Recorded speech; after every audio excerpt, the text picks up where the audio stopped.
Salut, bonjour à tous, j'espère que vous allez bien. J'espère que le générique là, qui vient de se terminer, ou qui est en train de se terminer, vous plaît toujours autant qu'à moi, parce que chaque fois que je le réentends, chaque fois que je le monte, j'ai toujours, ça donne la pêche, quoi. Je trouve bien, je me lasse pas. Si je me lasse pas, c'est bon signe, ça veut dire que ça peut durer encore un petit moment. Voilà. L'actualité de la semaine, toujours autant de découvertes, j'ai trouvé des mines d'or en vidéo, vous allez voir plein de nouvelles choses, plein de découvertes sympas, et puis pas mal d'humour, parce que voilà, on est à la fin de l'hiver, là, bientôt, et c'est bien qu'on se redonne un petit peu la pêche aussi là-dessus. Et puis, la petite nouveauté, diffusée ce week-end, normalement, c'est je lance des podcasts. Les podcasts, c'est ce moyen, c'est un peu intermédiaire entre le web, la radio, etc. C'est des séquences uniquement audio qui se téléchargent très très facilement sur mobile et que je vais animer autour de sujets techniques, toujours sur le matériel et l'utilisation du matériel pour les beaux-arts, sans images. Voilà, le petit défi, c'est sans images. J'ai déjà fait de la télé, je n'ai pas encore fait de radio, mais c'est une forme assez moderne de radio. Comme ça, vous l'avez partout, en fait, vous pourrez l'avoir sur votre mobile, dans votre atelier, enfin, à l'endroit où vous peignez, sans avoir besoin d'une tablette ni d'un PC. Et puis des fois, voilà, la radio, c'est quand même quelque chose d'intéressant parce que ça fait travailler l'imagination. Et puis là, vous allez voir, quand je réponds à vos questions, voilà, vous voyez mes gestes, mais on pourrait se passer quasiment de l'image pour se concentrer sur le son. Voilà, ok? Donc ça part. Le test a été fait ce week-end. Je ne sais pas comment ça se diffuse. Je... Bref. Je voulais vous tenir au courant de tout ça. Pas en avant-première, mais juste au moment où ça. Et ça ne remplacera pas, bien sûr, le magazine. Ne vous inquiétez pas. Lunettes maintenant, lunettes, et puis réponse à vos questions. Enfin, une partie de vos questions. Nicole, alors, bien sûr, comme d'habitude, j'ai pas eu le temps de préparer, mais voilà, on y va, c'est parti. Comme un direct, quoi. Nicole, je viens de visionner la présentation du châssis entoilé multitechnique et je ne retrouve pas sur le site marchand. Oh, pardon. Pourriez-vous m'indiquer la référence et le prix du châssis entoilé multitechnique? Oh, écoute, tu vas dans le châssis étoile et tu vas trouver facilement, soit dans la zone de recherche tout en haut, soit en te promenant dans le menu, multitechnique, châssis entoilé multitechnique. Oui, d'accord, ok, c'est d'accord. En fait, le châssis, pour l'instant, je crois qu'on ne les a pas mis sur le web. On a mis le gesso multitechnique, celui qui permet d'enduire n'importe quelle toile que tu vas acheter dans le commerce. Tu les enduis avec ce gesso et ça devient, Nicole, un châssis entoilé.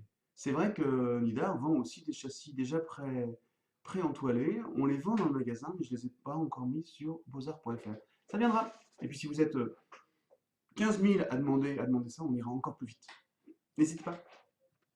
Désolé Nicole. Voilà. Photomuse. Voilà. La couleur transparente, c'est bien de la couleur acrylique non mélangée à l'eau, mais passée à l'éponge, ce qui donne l'effet de transparence. C'est bien ça? Comment faire un fond texturé avec du papier de soie froissé? Alors, ok, je reprends. Photomuse, à regarder une vidéo à moi. Donc, comment faire un fond texturé avec du papier de soie?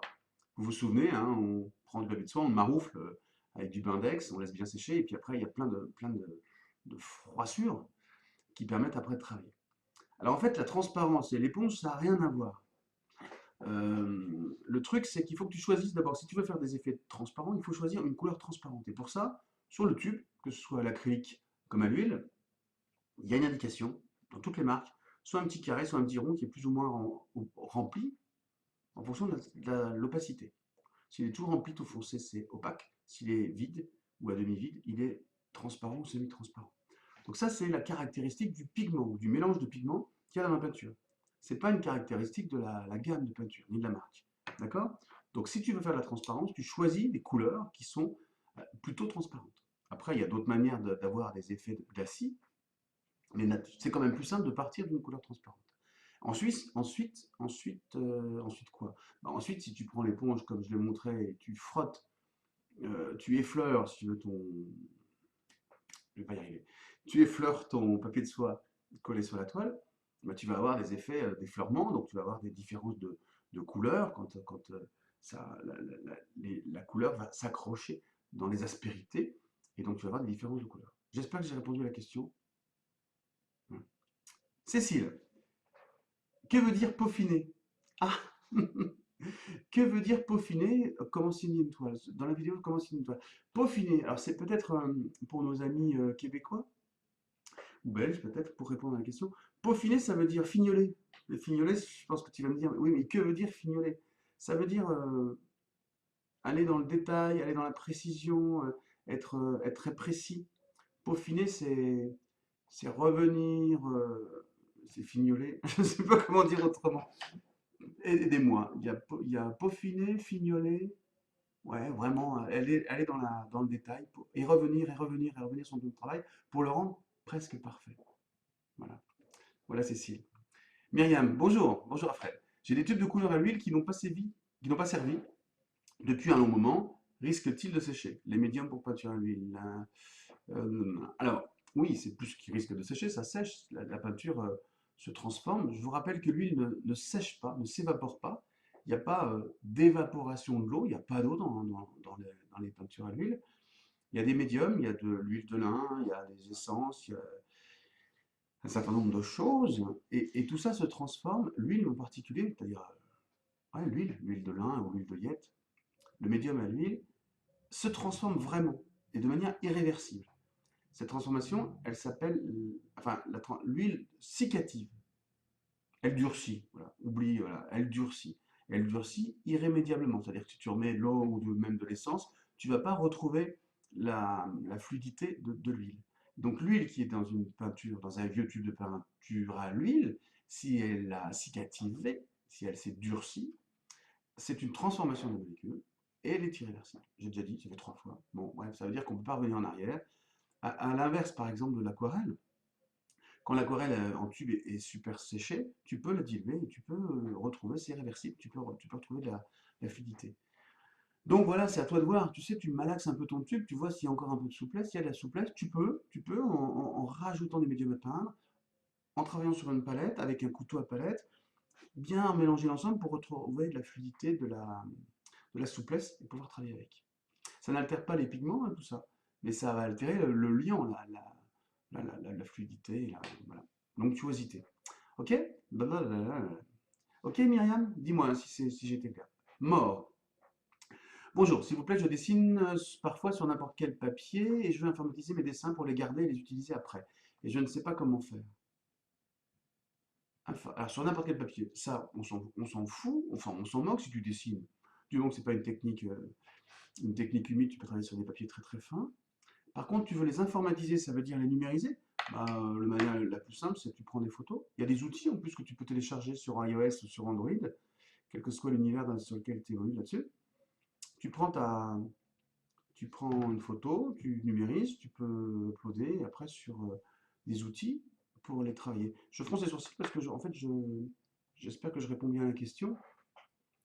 Les dessins, tu peux les numériser. On le fait d'ailleurs par exemple sur Cours-Beaux-Arts, puisque la majeure partie des esquisses des artistes, des 700 cours qui ont été tournés sur Cours-Beaux-Arts, on les a numérisés avant, quand on n'oubliait pas, avant de tourner avec l'artiste le tuto, et ils sont disponibles en téléchargement. Donc voilà, c'est tout simple. Si tu as besoin de plus de questions, n'hésite pas à envoyer un petit mail moi, pour que je te guide un peu plus, mais voilà, il y a plein d'outils qui permettent de faire ça. Ok? Une question en anglais, je traduirai plus tard. Voilà, voilà. Arthur. Ah là là là là. Aïe aïe aïe, c'est compliqué. Ah ouais, alors là c'est compliqué. Arthur nous parle de préparation, post-bac, préparation d'école d'art. Et là, il vaut mieux que je réponde par écrit et que je documente la chose. C'est pas simple. Je réponds pas à ces questions pour l'instant, Arthur. Je t'en reparlerai plus tard. Léa, pourquoi, ah ouais, pourquoi au moment du grattage, le support n'est plus le même? Et que pensez-vous du transcript, sachant que j'aimerais utiliser de l'aquarelle après? Merci. Comment transférer une image? Alors, la vidéo, c'était comment transférer une image ou une photo sur toile. J'espère que vous n'êtes pas en train de décrocher et de dire, mais qu'est-ce qu'il raconte, Fred, là? La question était, comment transférer une image ou une photo sur toile? Non, pas la question de la vidéo. Voilà. Et la question était, pourquoi au moment du grattage, l'image n'est plus la même que le support? Bon, des fois, je fais des montages, surtout au début, j'avais plein d'essais. Vous savez, le transfert d'image, ça marche une fois sur N. Ça marche X fois sur Y. Bref, ça ne marche pas tout le temps. Donc j'avais fait plein d'essais et il se peut qu'au moment de la vidéo, sans vraiment tricher, mais au moment de la vidéo, au moment du grattage, j'ai pris un truc collé, mieux collé. Voilà, c'est l'explication. J'ai pas triché. Mais voilà. J'ai voulu que la vidéo soit probante, claire. Par contre, que pensez-vous du Transcrill? Bah, c'est une marque, alors j'ose pas le dire, mais je suis pas très à l'aise avec ce produit. Les vrais produits classiques de transfert d'image, bon, ça crée des espèces de machins tout mou qu'on recolle et tout. J'ai beaucoup de mal avec ça, les gars. C'est pour ça que j'utilise le Bindex. Voilà. Et après, j'aimerais utiliser de l'aquarelle après. Ça, tu fais. Ah, de l'aquarelle. Oh, oh. Alors, ces produits-là ne sont pas des produits qui sont après aquaphiles. C'est-à-dire qu'après, tu ne vas pas avoir une pénétration de l'aquarelle, hein. Je ne sais pas. Je ne sais pas quoi te répondre. Il faut peut-être après, si tu as fait ton transfert, que tu repasses un gesso transparent qui permette à l'aquarelle d'accrocher. C'est un peu compliqué là parce que vous avez vu dans les vidéos que j'ai pu tourner sur les transferts d'images, au moment où le transfert est fait, bah, il y a ce Bindex qui est là et qui crée une surface étanche.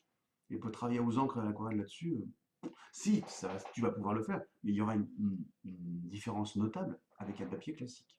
Voilà, il faut tester Léa. Vas-y, vas-y, tu te lances. Ah, encore Léa. Alors, est-ce la même Léa? On ne sait pas. Peut-on peindre à l'aquarelle par-dessus? Ah bah oui, c'est elle, oui, oui, d'accord. Ok, tu poses la question 2 fois, comme ça tu es sûr que. Enfin, ça rajoute des chances, ça multiplie les chances par 2 que j'y réponde. Francine, Francine, peut-on se servir, en servir pour les pigments pour porcelaine? Ah oui, j'avais tourné une vidéo qui s'appelle l'acrylique et le gel de texture, ok, je vois très bien la vidéo. Et donc Francine demande, peut-on se servir des pigments pour porcelaine? Non, non, non et non.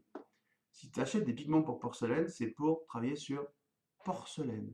Si tu achètes des pigments pour beaux-arts, c'est pour travailler les beaux-arts. Voilà.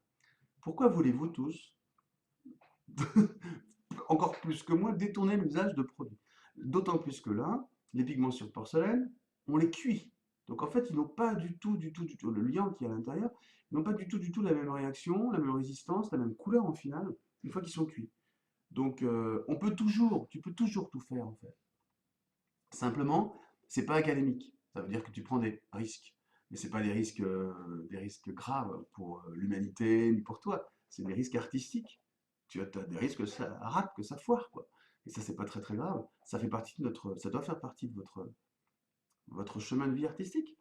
Euh, donc moi, j'ai jamais utilisé les pigments pour porcelaine parce que, encore une fois, cuit. J'ai fait un peu de peinture sur porcelaine avec une artiste, là, une grande artiste. Mais ça n'a rien à voir, hein, le résultat final n'a rien à voir. Donc la réponse est non. La réponse brute, officielle est non. Mais je t'encourage à tester. Vénusia. Vénusia. Bonjour Fred. Quelle surface peut-on couvrir avec un kit de 150 ml de résine cristal? Je sais pas. Je sais pas, et c'est pas simple la résine, parce qu'en fait, vous savez tous que c'est un produit bicomposant qui s'active avec un durcisseur et une espèce de gel résineux. Et quand donc, d'abord, il faut absolument respecter les proportions. Et quand tu as fait ton mélange, bah, si t'en as trop, tu peux pas, faut faire autre chose avec. Tu prends des sous-tasses ou des machins, tu mets la résine partout, jusqu'à ce que tu n'en aies plus, parce que ça, une fois que c'est durci, c'est mort. Et si tu n'en as pas assez, bah, t'es mal, parce il faut en refaire. Je sais pas, en fait, si, tu peux faire des calculs, si tu veux, je pourrais faire des calculs, je pourrais le faire, ce serait vrai. Parce qu'entre là, les millilitres, c'est un volume, les mélanges des deux composants, vous ajoutez, en fait, vas-y, fais-le, hein. Tu ajoutes ça dépend ce que tu as acheté hein, comme volume, mais tu vas ajouter les volumes des deux composants que tu vas utiliser en millilitres, d'accord? Et puis tu imagines que tu vas te mettre à faire une épaisseur de 2 mm, 2-3 mm de résine. Donc quand tu as obtenu ton volume, tu le divises par 3 mm et tu vas obtenir une surface. Désolé pour ceux qui n'ont jamais fait de maths. Et cette surface, eh ben, allez, tu te débrouilles pour voir quel carré, enfin, tu vois, tu te débrouilles pour que, en fait, la longueur, le côté d'un carré, d'accord, fois 2, enfin, multiplié par lui-même, ça fait la surface. Donc tu prends la racine. Je rigole. Non mais bon. Envoie-moi si tu veux tes proportions et je ferai un peu le calcul. Dans tous les cas, le calcul, c'est jamais. Les supports sont jamais identiques, plus ou moins pour eux, plus avec des surfaces, des machins, des matières. Et c'est pas simple. Super, hein. C'est de plus en plus précis mes réponses. Je sais pas ce que vous en pensez. Mais au moins je partage mes expériences et les galères qui sont aussi un peu les mêmes. Alors, Flora, bonsoir. Je n'arrive pas à trouver de la peinture acrylique dorée. Ah bon? Je n'ai trouvé que de la gouache, que de la gouache dorée, je ne l'ai pas encore acheté car je voudrais savoir ce que je peux mettre pour la rendre acrylique. Oh, au secours, au secours, au secours. Fabriquer sa peinture acrylique. D'accord. Donc Flora a regardé une vidéo, fabriquer sa peinture acrylique avec des pigments, hein, et comme elle veut de la peinture acrylique dorée, elle s'est dit, bah, peut-être que je vais pouvoir, avec de la gouache, faire de la peinture acrylique. Bon, d'abord, de la peinture acrylique dorée, il y en a dans quasiment toutes les marques. Donc, tu n'as pas dû choisir le bon magasin. Soit tu habites dans le Nord-Pas-de-Calais, dans les Hauts-de-France, et puis tu viens à Capinghem, dans notre magasin. On a plein de peintures, dans tout, ouais, plein de marques et de déclinaisons différentes de peintures dorées acryliques. Voilà, n'utilise pas la gouache parce que la gouache n'est pas permanente. C'est particulier, hein, vraiment. Et après, bah, c'est tout. Non, non, c'est tout. D'accord, Flora? Tu vas sur beaux-arts.fr, si tu ne trouves pas, tu me redemandes. Maggie, est-ce que cette technique peut fonctionner avec du mode poach ou du médium de transfert? Désolé pour la question bête, mais je découvre. Mais non, il n'y a rien de bête. Aussi peut-on faire sur du coton? Alors attends. La question d'origine, c'était comment imprimer et transférer une image sur une toile. Ouais, c'est la vidéo qui fait des centaines de milliers de vues. Ok. Donc je reprends la question de Maggie. Est-ce que cette technique peut fonctionner avec du mode poach? Il faudrait d'abord que je sache ce que c'est, peut-être donc, ou du médium de transfert. Oui, d'accord, du médium de transfert. Oui, bien sûr, ça peut fonctionner. En fait, moi, quand je fais des vidéos comme ça, j'utilise du Bindex, qui est un produit un peu universel. Et quand on a du Bindex dans son atelier, ben, on fait plein de choses. On fait du collage, on fait du transfert, on fait de l'inclusion de matière, on fait du froissage, on fait plein de trucs. Et c'est pour ça que j'ai décliné plein de vidéos sur ce Bindex, ce binder, ce lion acrylique. On fabrique sa peinture acrylique aussi. Parce que j'aime bien, moi, les produits universels, plutôt que d'aligner plein de produits différents pour plein d'usages différents.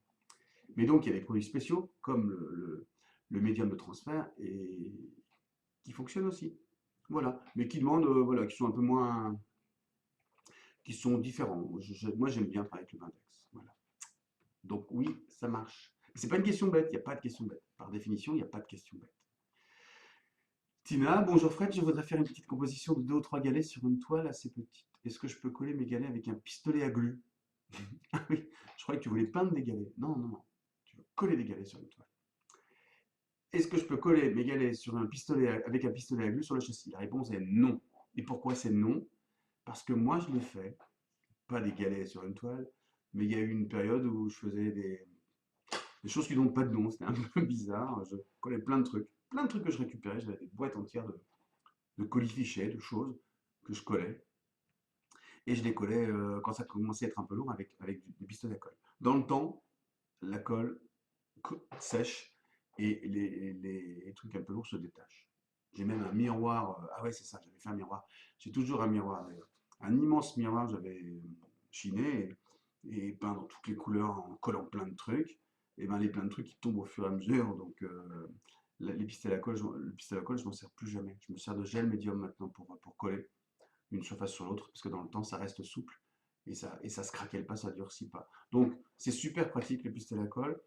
Même, je l'ai fait le mur, pour ceux qui connaissent le mur de courbesart.fr, vous savez, avec tous les travaux qu'on a fait avec les artistes, bah, je collais les œuvres sur le mur avec du pistolet à colle, et au bout d'un moment, ça tombe. On a même eu des vidéos qu'on a tournées, et pendant qu'on tournait les vidéos, il y avait un machin qui tombait. Donc, c'est pas magique. Non, non, non. Je ne ferai pas ça à ta place. Bon, je vais m'arrêter. Il est quelle heure? Ça fait bientôt 20 minutes que je réponds aux questions. Comme d'habitude, il me reste un stock énorme. Il faudrait que je fasse une session de 2 ou 3 heures. Puis vous accrochez. On s'accroche tous d'ailleurs, pour que je puisse répondre à ce stock de questions. C'est bien fait pour moi, j'avais qu'à répondre plus régulièrement. Je vous souhaite une excellente semaine. À bientôt. Enfin, essayez de trouver le podcast. Je vous enverrai les liens. Pour tous ceux qui sont abonnés à nos newsletters, vous allez pouvoir télécharger, écouter et télécharger ces petits magazines audio uniquement. Petite nouveauté. Avant de passer